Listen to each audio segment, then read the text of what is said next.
어머나 세상에 보세요. 제목 보세요. 시어머니의 두 손을 묶은 며느리. 보통 우리가 그런 표현은 가끔 하자. 나 지금 두 손 두 발 다 묶였어. 뭔가 잘 못할 때 뭐 비유적으로 쓰는 그런 표현인가요? 이담 아나운서 어떻습니까? 그런 줄 알았는데요. 정말로 시어머니의 두 손목을 묶었다고 합니다. 어머나. 그런 일이 있었는데요. 이게 인천에 사는 한 40대 여성이요. 2년 동안 치매에 걸린 80대 시어머니를 모셨다고 해요. 어머나. 그런데 긴 병에 효자 없다는 말 바로 여기서 나오는 것 같습니다. 일단 지난해 5월 7일 인천 자택에서요. 이 시어머니가 여성, 이 며느리죠. 40대 네. 며느리 얼굴을 계속 만지니까 이 며느리가 그만 좀 하시라고 나도 힘들다라면서 소리를 지릅니다. 아유. 홧김에 시어머니의 두 손목을 여러 번 결박을 했다고 어머나 합니다. 세상에. 검찰이 결국 이 여성을 노인복지법 위반 혐의로 기소를 하게 됩니다. 물론 당시 상황이 찍힌 뭐 CCTV 등 영상이 없어서 저희가 어떤 상황이었다고 단정할 수는 없지만 여기에 일단은 나와 있는 내용으로는 박주희 변호사님 그 시어머니가 치매에 걸리신 시어머니가 며느리 얼굴을 때린 게 아니라 계속 만졌다는 거 아니에요? 근데 그게 그렇게 싫었어요, 진짜 세상에? 아마 2년 동안 이제 치매 감노를 하면서 아마 이 며느리도 많이 지쳤던 것 같습니다. 그런데 그렇다고 해서 이 손을 결박한 거는 사실은 죄에 대해서는 누구도 이거에 대해서는 사실은 편을 들 수가 없겠죠. 용납될 수 없겠죠. 그래서 이제 노인복지법 위반으로 결국에는 이제 처벌을 받은 건데요. 사실 우리나라에는요, 특별히 보호해야 되는 이 특별한 사회적 약자를 위한 법이 따로 있습니다. 그래서 뭐 아동을 위한 아동복지법이 있고 장애인을 위한 장애인복지법이 있고요. 노인들을 위한 노인복지법이 있는 건데요. 그래요? 그래서 이 노인복지법에 따르면 노인에게 욕설을 하든지 해서 정서적 학대를 하거나 아니면 신체적인 폭력을 하거나 아니면 노인에게 성희롱이나 인한 성폭력을 했을 때는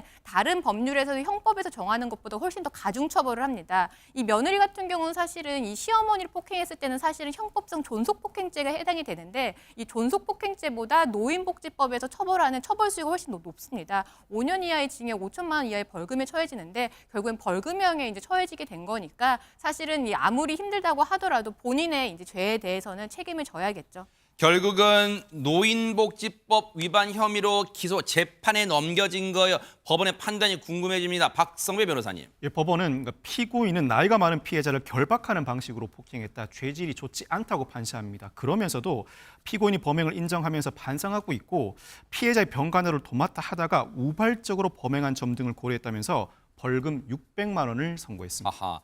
물론 벌금 600만 원 선고될 정도로 이 며느리분의 행동은 정말 잘못된 행동이에요. 분명한 거예요. 그런데 최준영 변호사님 혹시 방송 보시는 분들 중에 치매 환자를 가족으로 두신 분들 중에는 혹시 저한테 이러실 수도 있어요.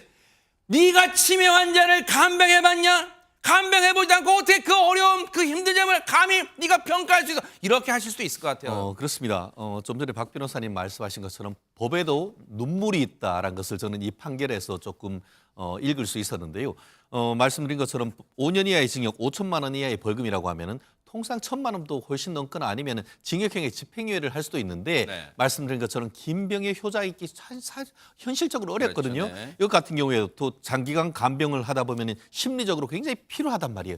아마 그 수사 기록과 또 재판에서의 어떤 그런 호소 이런 부분을 해서 한 600만 원을 했는데 네. 그럼에도 불구하고 어쨌든 손을 결박하고 한 것은 어떤 행동의 자유를 심각하게 그렇죠. 침해하는 거기 때문에 아마 600만 원 정도를 했는데 결국 사회적으로 치매 가족들을 어떻게 보면 보듬을 수 있는 제도적 장치 맞아요. 또 심리적인 어떤 부분을 서포팅할 수 있는 장치를 빨리 마련해서 우리나라의 어떤 그런 제도를 좀 더 보완해야 될 필요성을 주는 것이 바로 이 판결이 아닌가 봅니다.